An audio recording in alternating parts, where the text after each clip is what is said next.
Bismillahirrahmanirrahim. Alhamdulillahirrahmanirrahim. Wassalatu wassalamu ala sayyidina Muhammad wa ala alihi wa sahbihi ajma'in, amma ba'd. Kita lanjutkan pembahasan tadi mengenai dalalah nahi. Saya simpulkan lagi dari awal.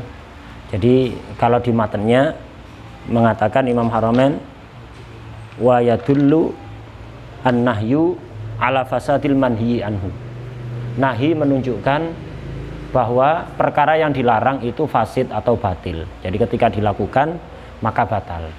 Di sini mutlak, tidak ada tafsil antara muamalat dan ibadat, tidak ada tafsil apakah nahinya raji' li ainil manhi anhu atau amr dakhil atau amr kharij lazim atau amr kharij ghairu lazim, mutlak. Cuman di syarahnya itu ada sedikit penafsilan, tak simpulkan secara global tadi sudah. Jadi pertama untuk ibadat, kalau ada ibadah dilarang, berarti kalau ibadah itu dilakukan, ibadah itu batal. Kalau yang dilarang datul ibadahnya, seperti tadi apa? Sholatul haid wa shaumuha. Atau yang dilarang amr kharij cuma lazim lil ibadah ya. Amr kharij yang dilarang sesuatu yang di luar ibadah tapi lazim lil ibadah, kayak sholat fil auqat al makruhah, puasa hari nahar. Ini fasid ini. Ada yang nomor 3, ini tidak fasid, ibadah haram tapi tidak batal. Kenapa? Nahinya nggak roji ila ainil ibadah, tidak roji ila amr kharij yang lazim, tapi roji ila amr kharij ghairu lazim. Jadi yang dilarang bukan ibadahnya tapi sesuatu di luar ibadah dan tidak lazim, seperti sholat dengan pakaian yang ghasab atau sholat di tempat yang ghasab. Ini haram dilakukan, tapi apa? Tetap sah. Haram tetap sah karena yang dilarang bukan sholatnya, ghasabnya, dan ghasab dengan sholat tidak saling berkaitan, bisa lepas satu sama lain. Ini untuk ibadah. Untuk muamalat mirip tafsirnya, tambahan satu, tapi sebenarnya dalam ibadah juga sama. Yaitu kalau dalam muamalat ketika dilarang, maka muamalat itu dilakukan bisa menjadi batal kalau nahinya roji ila ainil akad, ila nafsul akad, yang dilarang akadnya. Contohnya di kitab ini bai'ul khasah, tapi oleh hasyiahnya diiskali. Jadi harusnya bai'ul khasah ini bukan contohnya akad yang dilarang nafsul akdinya, muamalat yang dilarang nafsul akdinya, tapi yang dilarang amrun dakhilin fil akdi. Karena bai'ul hasab be, akadnya kan be, be-nya dilarang apa enggak? Enggak dilarang be. Nah, cuman ada amr dakhil fil be yang bermasalah, yaitu al hasah. Tidak ada ijab qabul, diganti dengan ngelempar batu. Diganti dengan lempar batu. Ini harusnya menjadi contoh yang macam kedua, yaitu muamalat yang terlarang. Yang dilarang bukan nafsul akdinya, tapi amrun dakhilun fil akdi, atau salah satu rukun di dalam akad itu yang ada yang dilarang, seperti be tanpa ijab qabul. Nah, ini rukunnya, salah satu rukunnya yang tidak terpenuhi. Be-nya boleh, salah satu rukunnya yang tidak terpenuhi. Nah, ini contohnya seperti bai'ul hasah, bai'ul malakih tadi. Yang nafsul akad contohnya apa? Yaitu riba, ketika riba tidak kita kategorikan be. Jadi riba itu akad sendiri, bukan akad be. Akad yang di situ ada unsur ziyadah. Akad yang di situ ada unsur ziyadah. Jadi akad yang ada unsur ziyadah lah. Ini baru bisa dijadikan contoh muamalat yang batil karena dilarang nafsul akdinya, yaitu akad riba. Tidak kita katakan akad be, tapi akad riba. Akad riba ini haram. Yang diharamkan apa? Ya nafsul akdinya, ya akadnya yang diharamkan. Wa harramallahu wa halallahu al-bai'a wa harramar riba. Udah. Itu sudah nafsul akad. Kemudian yang dilarang roji' li amrin dakhil fil muamalat juga sudah, bai'ul malakih, bai'ul hasah. Ada amrin kharij tapi lazim. Nah, yang dilarang bukan akadnya, bukan muamalatnya. Yang dilarang sesuatu di luar akad cuman selalu melekat pada akad itu. Seperti bai'u dirham bidirhamen alias riba. 1 dirham dibeli dengan 2 dirham. Ketika kita memaknai riba itu sebagai bai', mengikuti pendapat ulama yang mengatakan riba itu bagian dari bai'. Kalau riba bagian dari bai' terlarang apa enggak bai'-nya? Tidak. Nah, bai'u dirham bidirhamen akidennya ada, bai' mustari ada, memenuhi syarat misalnya. Saman musmannya ada, dirham dan dirhamen. Dirham dan dirhamen aslinya zatnya dirham bisa dijadikan saman, bisa dijadikan musman, tidak bermasalah. Ijab qabul ada misalnya, berarti nggak ada masalah di sini. Akadnya nggak terlarang, rukun-rukunnya juga semuanya ada. Nah, terus bai'u dirham bidirhamen ini yang terlarang apa? Ziyadahnya. Dan ziyadah bukan dari takrifnya bai', bukan dari apa? Bukan dari rukun-rukunnya bai', amr kharij. Ziyadah ini amr kharij. Cuma amr kharij yang lazim. Kenapa? Nggak ada ceritanya bai'u dirham bidirhamen tanpa ziyadah. Ada ceritanya? Bai'u dirham bidirhamen tanpa ziyadah. Ada? Pasti ziyadah. Kalau tanpa ziyadah namanya bai'u dirham bidirham, bukan bidirhamen. Wadahnya, nah, ini amr kharij yang lazim. Nah, ini batil ini. Nah, sekarang kita ke yang keempat. Fa in kana ghaira lazimin lahu, yang dilarang amr kharij dan tidak lazim, baik ibadah atau muamalat. Tadi ibadah sudah diterangkan oleh musannif, syarih tidak diterangkan tadi ya. Sekarang diterangkan. Kalau keterangan yang disampaikan tadi sudah. Nah, di sini disebutkan. Kalau yang dilarang itu amr kharij, bukan datul ibadah, bukan datul akad, bukan amrun dakhil, bukan amrin kharij yang lazim, tapi amrin kharij ghairu lazim. Kalau seperti ini, baik ibadah atau muamalat tetap sah, walaupun haram. Jadi yang dilarang bukan ibadahnya, bukan muamalahnya, tapi sesuatu yang di luar ibadah, di luar muamalat, dan sesuatu yang di luar ini tidak lazim, tidak terikat, bisa terpisahkan. Nah, ini kalau ada contoh seperti itu, maka walaupun terlarang tetap sah, akan tetapi haram. Contohnya apa? Contohnya kalau wudhu bil ma'il maghsub masalan, wudhu menggunakan air yang dighosab, wudhunya haram apa enggak? Wudhunya tidak haram, wudhunya diperintahkan. Yang haram ghosabnya. Untuk ghosab apa harus dibuat wudhu? Nah, tadi minum juga ghosab, artinya antara wudhu dan ghosab tidak terikat, bisa terpisah. Bisa orang itu ghosab tidak harus untuk wudhu, bisa diminum, iya kan? Atau dibuat cuci kaki, cuci tangan. Nah ini.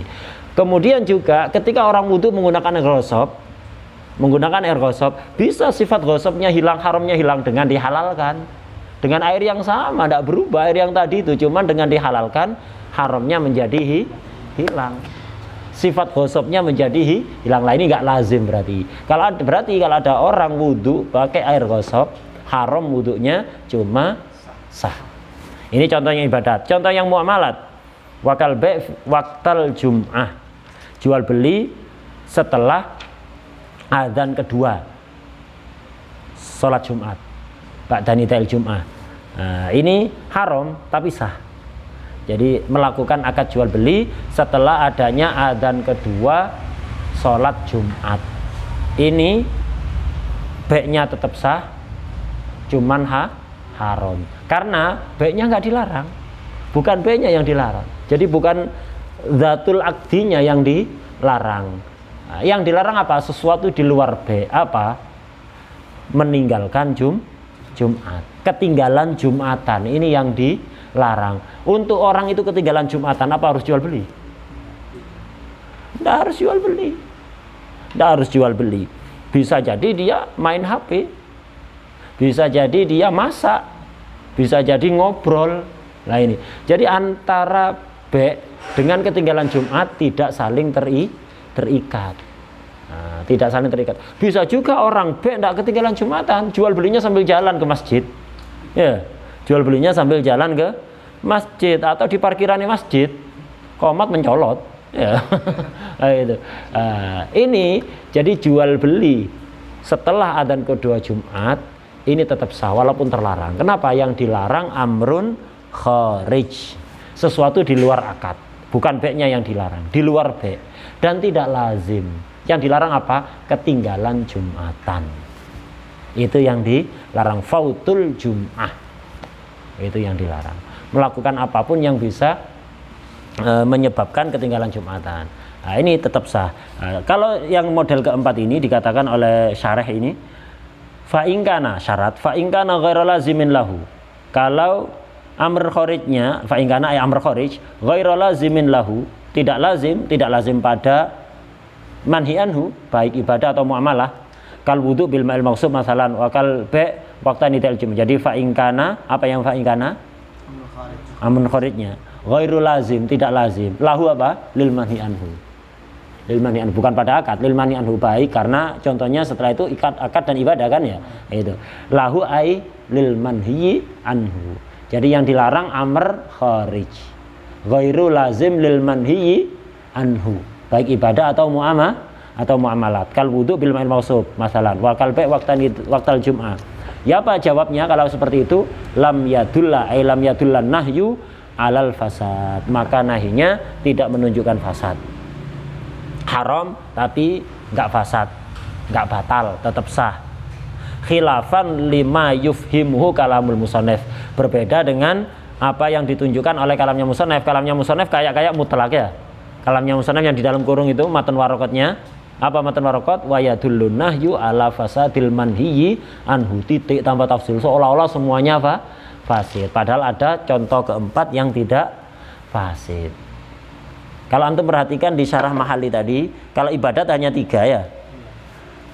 Imma ainul ibadahnya yang dilarang, amr kharij lazim atau amr kharij ghairu lazim. Dalam muamalat ada 4. Ainul aqdi, amrun dakhil, amrun kharij lazim, amrun kharij ghairu lazim. Loh, apa amrun dakhil enggak ada dalam ibadah? Bisa. Apa misalnya? Melakukan ibadah yang kurang salah satu rukunnya. Dilarang apa enggak? Apa yang dilarang? Amr kharij apa dakhil? Dakhil. Salat tanpa ruku. Misalnya salat tanpa ruku dilarang. Apa salatnya yang dilarang? Enggak. Amr dakhil yang dilarang, meninggalkan rukuknya itu yang dilarang. Nah, itu bisa dijadikan contoh. Jadi bukan hanya akad yang bisa ditafsir 4 ini, ibadat juga bisa ditafsir 4, yaitu melakukan ibadah dengan meninggalkan salah satu rukun. Bedanya itu, kalau nafsul ibadah ya ibadahnya yang dilarang, nafsul akad ya akadnya yang dilarang. Kalau amr dakhil enggak, akadnya enggak dilarang, ibadahnya enggak dilarang, ada rukun yang kurang. Yarji ilal rukun. Nanti di sini bahasanya sangat singkat, kemudian ya gaya salaf untuk mempermudah pembahasan ini. Jadi pembahasan dalalatun nahi istilahnya ini, halin nahyu yadul al-fasad atau la, itu antum nanti tak kirim di PDF-nya, nanti antum buka pembahasan ini aja. Hat antum baca semua juga tidak masalah. Membantu sekali kitab Madkhal Usul Fikih karangan Habib Dr. Abdurrahman Segaf, dosen di Al-Ahqaf. Pernah didaurahkan di Dalwa, didaurahkan di Sunia Salafiyah pernah. Beliau berapa tahun yang lalu sebelum Covid itu datang ke Indonesia, bikin daurah kitab itu. Nah, kitab itu seperti syarahnya Warokot. Jadi ngikuti Warokot ini, pembahasannya muktamadnya ngikuti matan Warokot dan syarahnya Warokot Mahalli ini. Cuman mempermudah sekali dan gayanya beliau memang begitu. Karangan Habib Abdurrahman Segaf. Udah dicetak kayaknya di Surabaya di Haromen. Nah itu, cuman wallahu alam ada apa enggak sekarang, wallahu alam. Nanti tak kirimi PDF-nya di grup Telegram itu. Antum buka pembahasan nahi. Enak pembahasan masalah ini, nanti detail di situ, dikasih contoh-contohnya, dikasih penjelasan kok bisa kalau waqt karoha dianggap lazim, kalau mahal mahsub kok tidak lazim, dikasih penjelasan. Nah itu nanti antum buka pembahasan nahi itu aja, atau semua pembahasan antum lihat itu enak. Ini juga punya Dr. Amjad ini mempermudah. Hasyiah, kalau ini hasyiah. Jadi syarahnya Mahalli ditakleki. Nah, kalau yang Habib Abdurrahman Segaf enggak, bikin syarah sendiri udah. Bikin syarah sendiri atas Warokot itu. Yang ngikuti Mahalli ini cuman bahasanya dipermudah dan dikasih tambahan-tambahan contoh, tambahan-tambahan penjelasan untuk mempermudah pemahaman. Ajib itu, kitab itu ajib. Gitu. Nah, nanti antum. Nah, kita sekarang selesai dari pembahasan dalalatun nahyi. Nah, kita beralih ke pembahasan baru, mudah ini, tidak seperti yang barusan. sekarang akan menjelaskan apa? Makna-maknanya amr. Kemarin sudah diterangkan. Amr itu ya dulu makna hakikatnya amr apa? Al-wujud. Iya kan? Kalau nahi at-tahrim. Nahi ketika mutlak berarti menunjukkan haram. Amr ketika mutlak menunjukkan wajib. Itu makna yang hakikah. Tapi selain makna hakikah ini ada makna-makna lain yang sering kali amr itu digunakan untuk makna itu dalam Quran, dalam hadis atau dalam kalamul Arab. Itu kadang-kadang digunakan untuk menunjukkan makna selain wajib. Nah, di sini dikatakan qala rahimahullah wa taridu aitu jadu sighatul amr wal murad bihi ayil amr al ibahah. Amr itu aslinya lil wujub, tapi kadang-kadang ada sighat amr yang dikehendaki bukan wujub melainkan ibahah. Tapi kemarin sudah diterangkan kapan amr bisa menunjukkan ibahah? Ketika ada qarina, itu kama taqaddam, seperti contoh kemarin. Apa contohnya? Wa idza halaltum fastadu. Itu. Ini maknanya amr. Jadi makna aslinya wujub. Ada makna lain selain wujub, majazan tapi dan perlu qarina, yaitu makna ibahah. Mana lagi yang majazan awit tahdid atau untuk nakut-nakuti. Bukan untuk mewajibkan, tapi untuk nakut-nakuti. Justru untuk nakut-nakuti. Contohnya nahu i'malu ma syi'tum. Itu. Lakukan apa saja yang kalian kehendaki. Terserah, maksiat lakukan maksiat. Ini bukan untuk mewajibkan maksiat, nakut-nakuti. Terus no maksiat, ada ancamannya nanti. Kayak orang tua nakut-nakuti anaknya. Ayo terus no. Itu. Terus no, bukan maksudnya mewajibkan anaknya untuk meneruskan, malah justru melarang, ya kan, ngancam awas yang diteruskan, ada ikopnya nanti. Nah, itu ini tahdid. Jadi kadang-kadang amr itu, tapi perlu qarina. Mana majaz, mana hakikatnya apa? Ijab atau wujub. Mana lagi awit taswiyah, menyamakan, terserah, ngasih pilihan. Itu kasih pilihan. Taswiyah menyamakan antara melakukan atau tidak melakukan. Nahu isbiru aw la tasbiru, sabar silahkan, tidak sabar silahkan. Bukan berarti Allah mewajibkan sabar. Ini di akhirat ini. Orang kafir disiksa, tidak tahan. Isbiru la tasbiru. Apakah mereka diwajibkan sabar? Kalau tidak sabar maksiat? Tidak. Di akhirat sudah tidak ada. Al-akhirah bukan darut taklif, bukan tempatnya perintah larangan, tapi tempatnya balasan. In khairan fa khairun wa in syarran fa syarrun. Itu tidak ada haram wajib, tidak ada. Udah di akhirat tidak ada haram wajib. Balasan aja udah. Nah, ini di akhirat nanti. Awit takwin. Awit takwin. Ada kalanya amr itu bermakna takwin. Contohnya di sini kunu qiradatan. Jadilah kalian kera. Ini kutukan Allah kepada orang-orang Bani Israel. At-takwin itu mana aslinya al-ijad bisur'ah. Al-ijad anil adam bisur'ah. Itu maknanya takwin.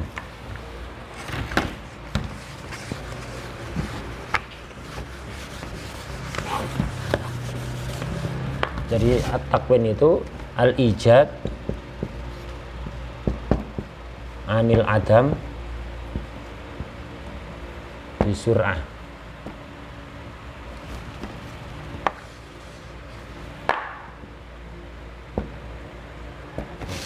Mewujudkan dari tidak ada secara cepat. Sebenarnya contoh yang pas ya kun. Innama amru idza arada syai'an ayyaqula lahu kun. Itu maksudnya bukan Allah mewajibkan sesuatu yang asalnya tidak ada untuk ada. Kalau tidak wujud kemudian dosa gitu. Sesuatu yang bisa diperintah kalau sudah wujud. Belum wujud apa bisa diperintah? Sesuatu yang belum wujud apa bisa diperintah? Nggak bisa. Orang itu untuk bisa diperintah perlu wujud dan perlu pemahaman atas perintah. Ini belum ada kok. Sesuatu belum ada. Allah ingin mewujudkan kun. Ketika Allah bilang kun sudah wujud apa belum? Ketika Allah bilang kun sudah wujud apa belum? Belum. Setelah bilang kun baru wujud. Berarti ketika dikatakan kun sudah wujud apa enggak? Ma'dum. Masih tidak ada. Apa bisa sesuatu yang tidak ada di perintah-perintah? Enggak bisa. Diwajibkan, dikasih kewajiban? Enggak bisa. Nah, jadi amr dalam kun itu kan fi'il amar. Itu bermakna apa? Takwin. Al-ijad anil adam bisur'ah. Mewujudkan dari tidak ada secara cepat. Ini contohnya takwin itu. Di sini dikasih contoh kunu qiradatan. Lah sebagian ulama lain enggak, ini kunu qiradatan ini bukan contohnya takwin, tapi contohnya taghyir. Jadi maknanya amr itu diantaranya adalah taghyir, merubah, mengutuk istilah kita. Kunu qiradatan, jadilah kalian kera. Sudah wujud apa masih Bani Israel ketika dikutuk? Sudah wujud apa belum? Sudah wujud berupa manusia dirubah oleh Allah. Kunu qiradatan. Bukan Allah mewajibkan mereka untuk jadi kera, kalau tidak jadi kera dosa gitu, enggak. Bukan mewajibkan, tapi apa? Amr yang bermakna taghyir. Dengan Allah berfirman itu maksudnya taghyir, merubah mereka, mengutuk mereka dari manusia menjadi kera. Itu makna kunu qiradatan ini makna taghyir. Kalau yang takwin al-ijad anil adam bisur'ah itu contohnya kun. Innama amru idza arada syai'an yaqula lahu kun. Kun. Setelah Allah berkata kun, fayakun. Wadah ya. Tapi ya tidak masalah, mungkin saja musonef menghendaki atau syareh di sini kan yang memberikan contoh kan syareh di sini. Bisa jadi syareh Mahalli di sini, Imam Mahalli memasukkan taghyir ke dalam kategori takwin, bisa jadi seperti itu. Kita keluar sedikit dari pembahasan ini. Ini selesai dari ini. Sebenarnya maknanya amr banyak sekali. Ada sekitar 26 makna. Maknanya amr selain ijab itu ada sekitar 26 makna. Di sini disebutkan sedikit. Ya kita ngikuti yang ada di sini. Kalau antum kemin banyak, di hasyiahnya ada atau di kitab-kitab lain ada. Cuman di sini kun. Apakah Allah memang menggunakan kalimat kun dalam mewujudkan? Tidak. Jadi kun itu bukan passwordnya Allah untuk mewujudkan sesuatu. Allah tidak perlu password. Allah tidak perlu apapun ya. Allah tidak perlu password. Allah tinggal berkehendak wujud. Kalimat kun ini kinayah, bukan berarti Allah mengucapkan kalimat kun, kinayah. Kan kinayah inilah apa? Ansur atil ijad.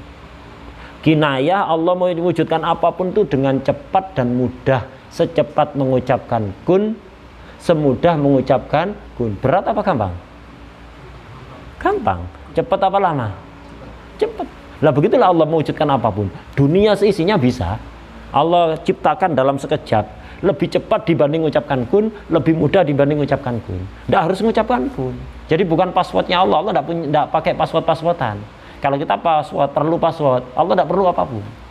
Itu kinayah saja. Jadi innama amruhu idza arada syai'an ayyaqula lahu kun, itu kinayah. Bukan berarti Allah mengucapkan kun beneran. Itu kinayah bahwa apapun yang dikehendaki oleh Allah itu mudah sekali bagi Allah. Lebih mudah dibanding mengucapkan kun, lebih cepat dibanding mengucapkan kun. Itu.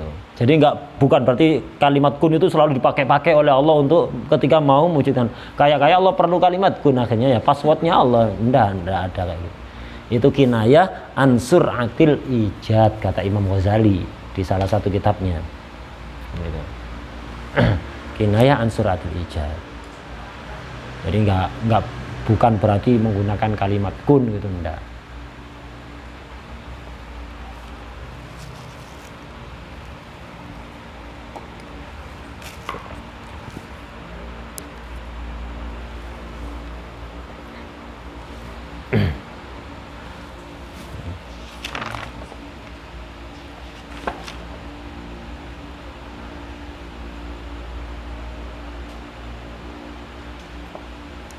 Maknanya nahi nggak disinggung di sini. Nahi juga sama, punya makna-makna lain selain tahrim. Mana hakikatnya nahi itu tahrim. Tapi ada makna-makna lain selain tahrim, di hasyiahnya itu disebutkan. Nanti antum bisa baca sendiri. Di kitab-kitab yang lain juga ada. Ini selesai kita dari pembahasan amar, dari pembahasan nahi, akan beralih ke pembahasan am. Cuman ini waktunya nanggung.